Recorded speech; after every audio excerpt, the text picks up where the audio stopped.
Alright, so I'm doing a hydrostatic transmission oil change on the Simplicity. This is a replacement K57A Tuff Torq that I bought, and after 50 hours, for a break-in period, I'm gonna change the oil. It comes with 10W30 dyno oil, but I'm gonna be replacing it with a recommended, well, it's not recommended, they recommend 5W50 synthetic. I'm assuming that's for the cold weather if you're gonna use it for like a snowplow or something like that, but I'm not going to. It's strictly a summer vehicle, and so I'm gonna replace it with a 15W50 synthetic. When you do this, I mean, there's obviously, you can jack it up. I have two ratchet straps going to the ceiling, and I just have it hooked down here on each side. That'll lift it up for me and allows me to play when I have everything disconnected. Makes it really easy. But to get started here, there's basically 4 bolts. There's 2 on each side to start out with, and they're 13mm sockets right in there, right in the center of the screen there. You see that I only have 1 on there because I'm actually in the middle of doing a air discharge, and I'll explain that later in the video. But that 1 bolt back there, you take that off, and the front one's already off. It's 2 on that side, and it's the same thing over here on this side. If I can get in there. Right there, same thing over there. And then there's 1 more.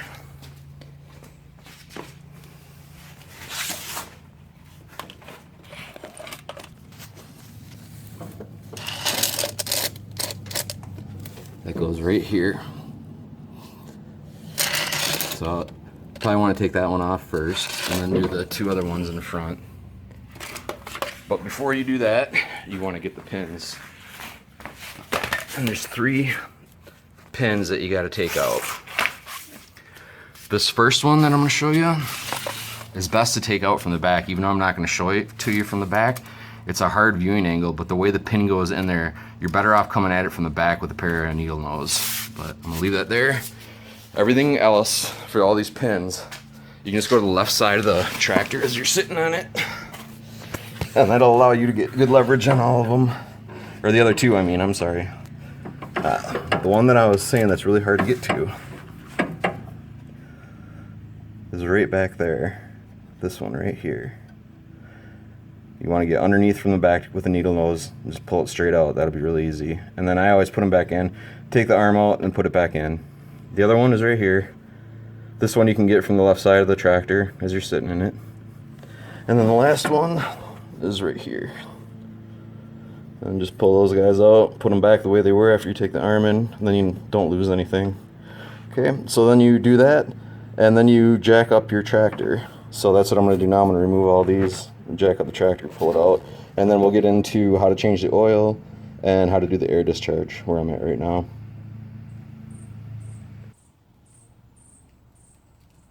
Okay, so I have everything disconnected. My 3 arms, my 3 pins were disconnected, arms taken out, 3 pins put back in. The bolts are all out. One thing I want to mention, when you are taking them out, you're going to have to use the regular wrench here on the top because it's so tight. On the bottom, put an extension on your 13mm socket, or use a long one, because then it'll allow you to just kind of freely move down there. If you go tight, then you're going to have problems hitting the other stuff, components on it. So that makes it really easy because it's tight. So I just want to get in here quick, show you what I'm going to do. So the last thing that's going on here is this belt, and it's loose. So once you loosen everything up and you have it jacked up, which I really prefer to do, it makes everything really easy. You just take that belt and slip it right off, and you're good to go. Just like that. And now I am going to take this and tilt it that way. So this goes down towards the ground, and then I'll be able to pull it all right out, and then we'll go from there. Okay, so this is me pulling it out right now. I just wanted to go ahead and mention that when you are pulling it off, if it's getting stuck on something, it's usually just the arms. They just get stuck on certain pieces of metal, so make sure if you're getting stuck on something, there's nothing going wrong unless this isn't high enough, unless your tractor isn't high enough. It's probably just the arms and stuff like that. The other thing is that if you don't have this lever right here, This is what makes it go into neutral when you pull that pin in the back. It's got to be all the way towards the back, so push it all the way to the back. That'll allow your tires to move freely and this to move freely. See that? So then you can pull it back. Now we're back here. And the next thing we're going to do is just take off this top nut. I'm actually going to lock this again, and then I'm going to go and chalk these wheels quick, and then take this top fan off. It's just that bolt, that nut right there on the top. Take that off, and then the pulley and the fan comes off. Then we'll gain access to the fill cap. You do not want to use this. You can, there's a way to do it, but don't. I wouldn't. I'm telling myself not to, because I'm kind of making this video for myself, because I always forget. This is just an air lease, and if you take this off, they're hard to get on, and it's really complicated. So just leave this one alone. Don't touch it. Alright, so I got everything chalked up. I kind of loosened this just to show you how it goes. Basically, I just took a crescent wrench and loosened it up. You hold the pulley, and then while you loosen it, because it'll want to turn on you, like that. So just hold the pulley, use your wrench, loosen it up. Pulley comes out, like so. And then your fan comes out. Just like that. And this black cap right here is the one that you're gonna take. This is the one that you take off and do all your filling and checking the oil and everything like that. I'm gonna get this stuff to the side and then get some tools and show you how to take that off next.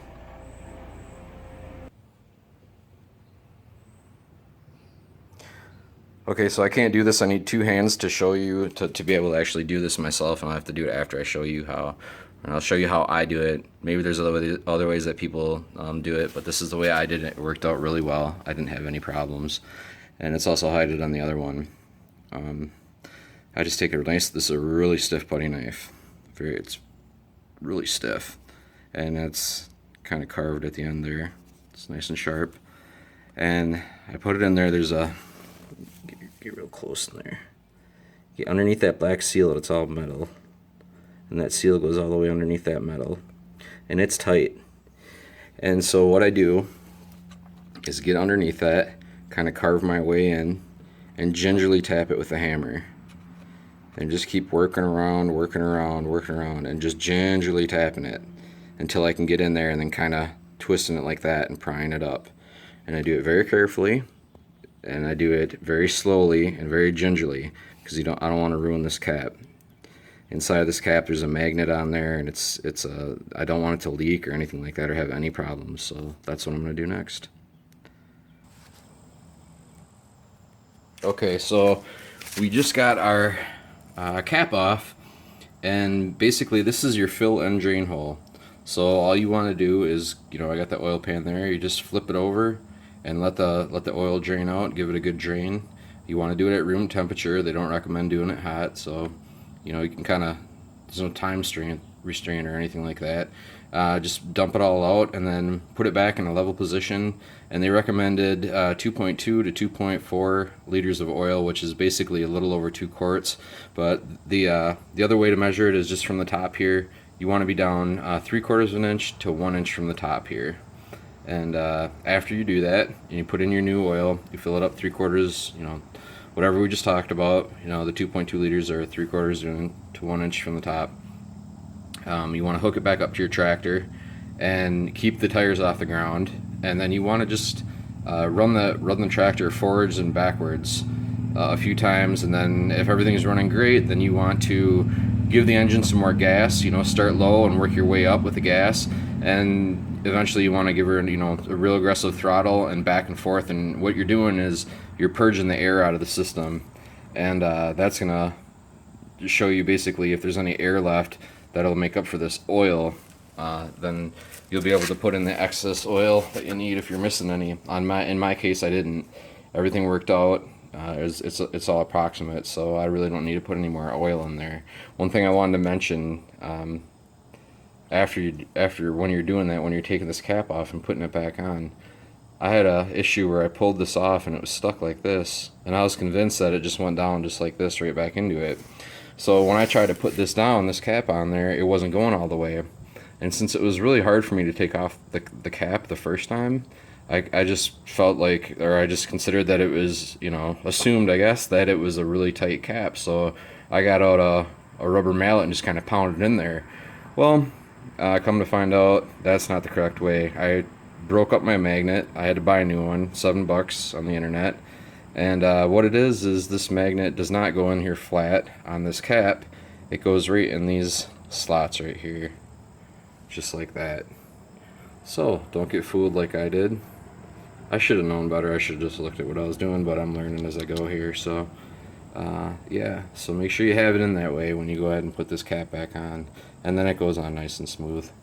So yeah, after you do that, after you put your oil in, make sure everything is cool, all the oil is in there correctly, the amount that you need. You just purge it, hook it back up, and that's what I'm gonna do now. And I'll make one little last part here at the end. Alright, so I just finished everything up here, or I'm just finishing everything up, but I just want to include some notes on the easiest way to do it. You want to make sure that you do your arms first. That worked out best for me. Throw the pins in, and that kind of holds everything into place while you're working on it. And then just make sure this is pulled out all the way, so that way when you're moving it, nothing's getting wonky inside of there. And the back here, put that nut back here on first, and then up on here, for this guy, the bolt goes up and the nut goes on top, and I always tighten down these ones in the back first, because then it makes it a lot easier to do these ones last. They recommend doing your oil change every 150 to 200 hours. And one last thing is, if you're going to take it apart for whatever reason it's not running, it's not a gasket. If you want to take the whole transmission apart from the bottom there, all those bolts, you're going to use RTV silicone to seal it back up. No gasket. And the last thing is to get the hours on here, which is 555.8. You can't see it. Yep, 555.8. And that's how you change the transmission oil on a K57A on a Simplicity Broadmoor.